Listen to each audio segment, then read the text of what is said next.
এখানে দেখো সাজ দেখি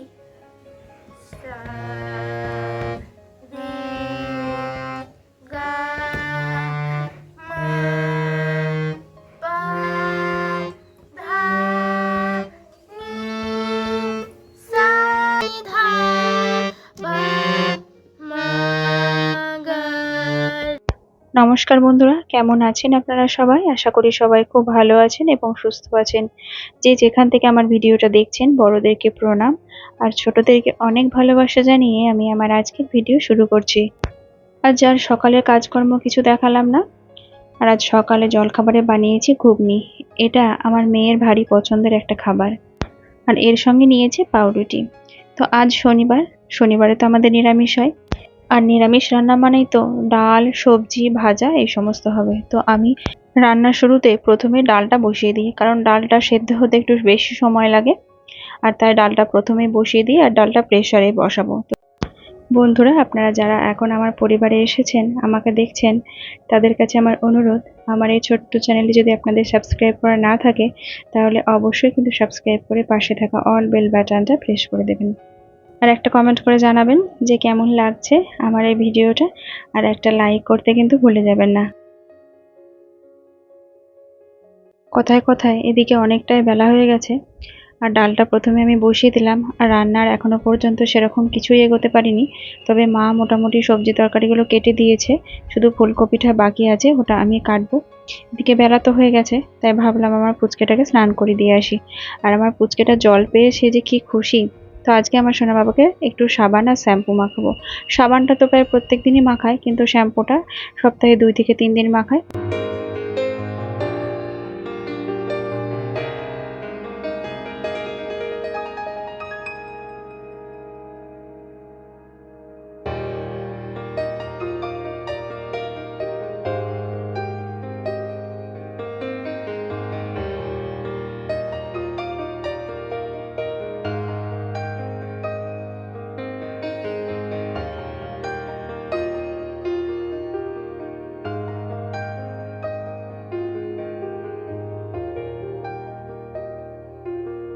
আমার পুচকেটাকে ওদিকে স্নান টান করিয়ে ঘুম পাড়িয়ে দিয়ে এসেছি। আর ওকে ঘুম পাড়িয়ে দিয়ে যেটুকু সময় হাতে পাই, সেই সময়টুকু মনে হয় মেশিনের মতো কাজ করি। মা থোরটা কেটে লবণ মাখিয়ে রেখে দিয়েছিল। আর লবণ মাখিয়ে রাখলে থোড়ে বেশ সুন্দর জলটা বেরিয়ে যায় আর খুব ভালোভাবে থোরটা ভাজা হয়। আর আজকে থোরটা খুব ভালো ছিল, একদম নরম। থোর যত নরম হবে তত ভালো হবে।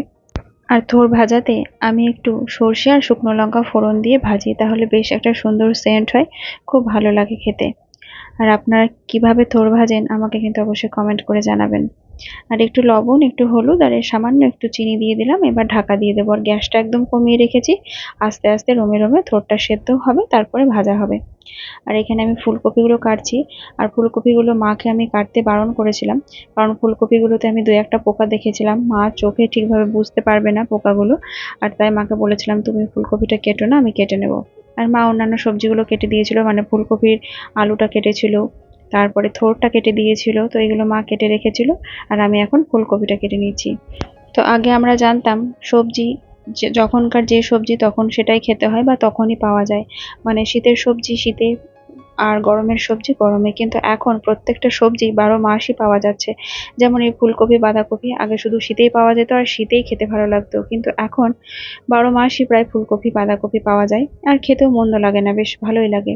আর এখানে 4টে ছোট ছোট কপি ছিল, আর 4টে কপি নাকি 20 টাকা দাম নিয়েছিল, এমন একটা দাম বেশিও না। চলুন দেখি থোরটা এবার কোন পর্যায়ে আছে। তো থোরটা আমার সেদ্ধ হয়ে গেছে, এবার ভাজার পালা। তো আস্তে আস্তে নেড়ে নেড়ে আমি থোরটাকে ভেজে নেব। তবে হ্যাঁ, কেন জানি না আজকে থোরটা খুব ভালোভাবে আর ভাজতে পারলাম না, শুধু কড়াইতে লেগে যাচ্ছিল। তাই এইভাবেই আমি থোরটা তুলে নিলাম। খেতে কিন্তু খুব সুন্দর হয়েছিল। আর এরপর এদিকে ভাত বসিয়ে দিয়েছি, ভাতের চালটা ধুয়ে দেবো।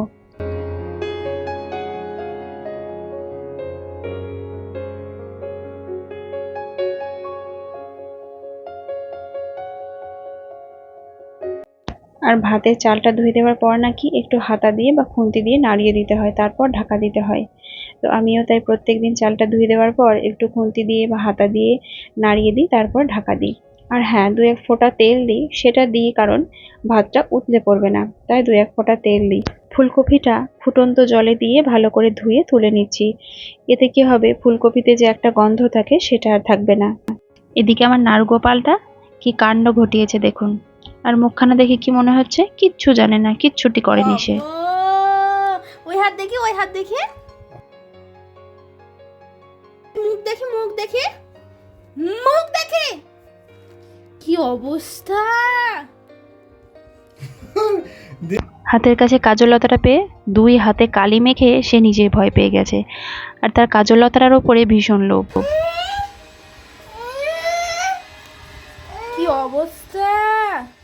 আরে কি করেছো তুমি গো ছোট্ট বাচ্চা গো?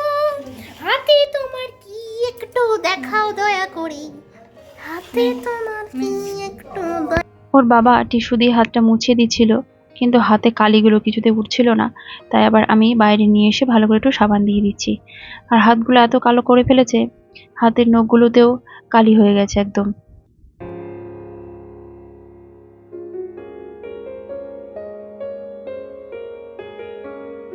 কি করেছিস? টাকা আমার দিকে কি করেছো গো তুমি? এগুলো কি করেছো? কি করেছো? কি করেছো তুমি? দাও ওই হাত দাও। বলো বগা বগা বলো। কি হয়েছে এগুলো? এগুলো কি লাগিয়েছো বাবা? কে লাগিয়েছে এগুলো? কে লাগিয়ে দিল গো? দিদি লাগিয়ে দিয়েছে। হ্যাঁ, দিদি খুব দুষ্টু। কি এক দেব।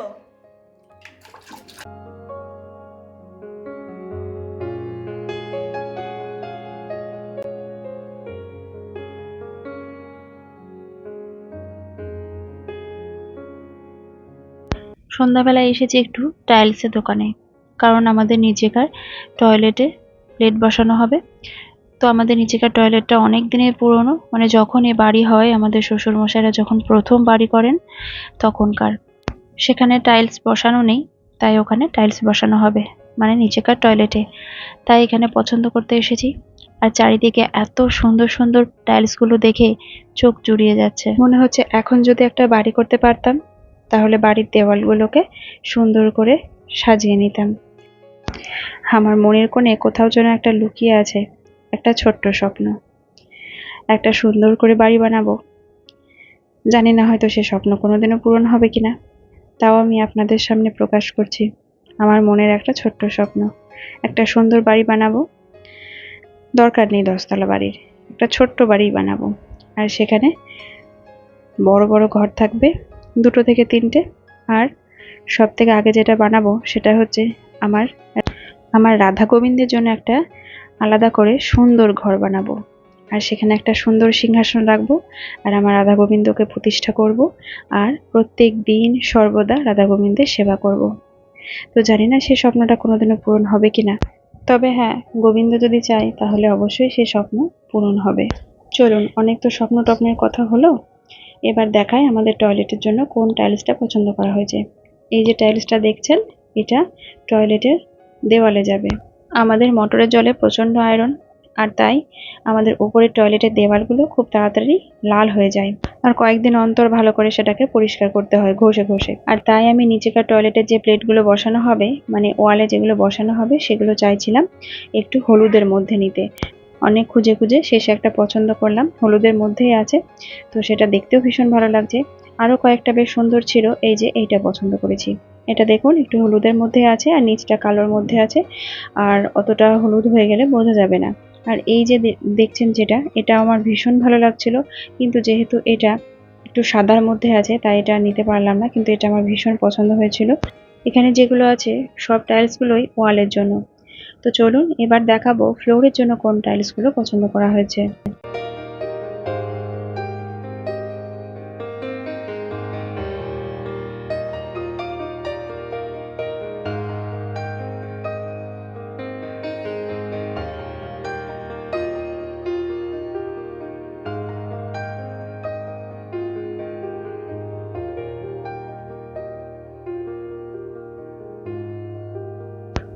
বাহ, দেখুন সিংহাসনটা কি সুন্দর, তাই না? দেখেই চোখ জুড়িয়ে যাচ্ছে।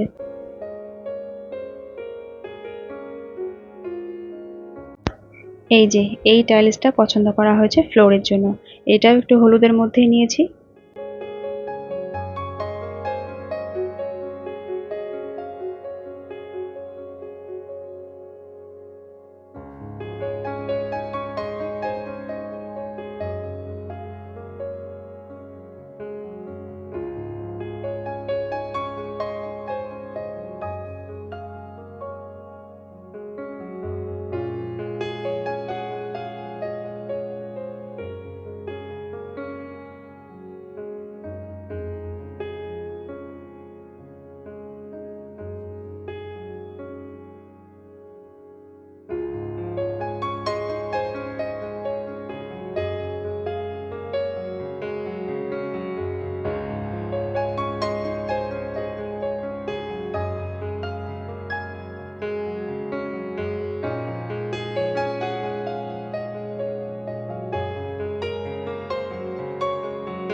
চারিদিকটা ঘুরে দেখতে ভীষণ ভালো লাগছিল।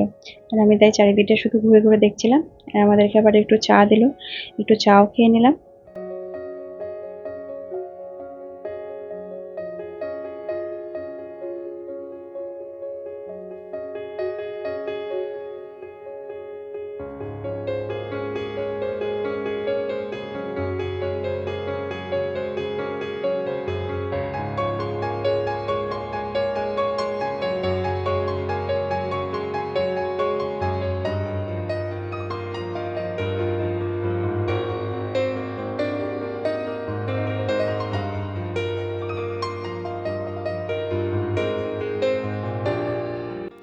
চলে এসেছি বাড়ি। বাড়ি এসে এবার রান্না বান্না কাজ কাম। রাত্রে রুটি ভাজছি। আর দেখি ওদিকে সবজি তরকারিটা কতটা আছে দেখবো। দেখে যদি কম থাকে তাহলে একটু কিছু বানাবো, আর যদি থাকে তাহলে ওটাতেই রাত্রে হয়ে যাবে। সবজিটা দেখলাম একটু কমই আছে, তাই কি করব, তাড়াতাড়ি দিকে রাত্রেও অনেকটা হয়ে গেছে, প্রায় 8:30 9টা মতো বাজে। আর তাড়াতাড়ি যেটা সব থেকে হয় সেটা হলো বেগুন ভাজা। আর তাই কয়েকটা বেগুন কেটে আবার বেগুন ভেজে নিচ্ছি। রান্নার মধ্যে সব থেকে তাড়াতাড়ি এবং সহজ রান্না যেটা সেটা হচ্ছে বেগুন ভাজা। আর তাই সময় কম থাকলে আর ঘরে বেগুন থাকলে আমি ঝটপট করে বেগুনটাই ভেজে নিই।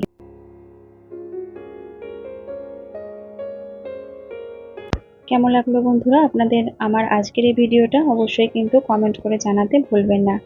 আর আমার চ্যানেলটি যদি সাবস্ক্রাইব করা না থাকে অবশ্যই কিন্তু সাবস্ক্রাইব করে পাশে থাকা অল বেল বাটনটা প্রেস করে দেবেন, তাহলে আমি যে ভিডিও দেব তার নোটিফিকেশন আপনাদের ফোনে চলে যাবে। আর একটা লাইক কিন্তু অবশ্যই করে দেবেন। আজকের মতো তাহলে এখানেই শেষ করছি। সবাই ভালো থাকবেন, সুস্থ থাকবেন। আগামীকাল দেখা হবে আবারও একটা নতুন ভিডিওতে।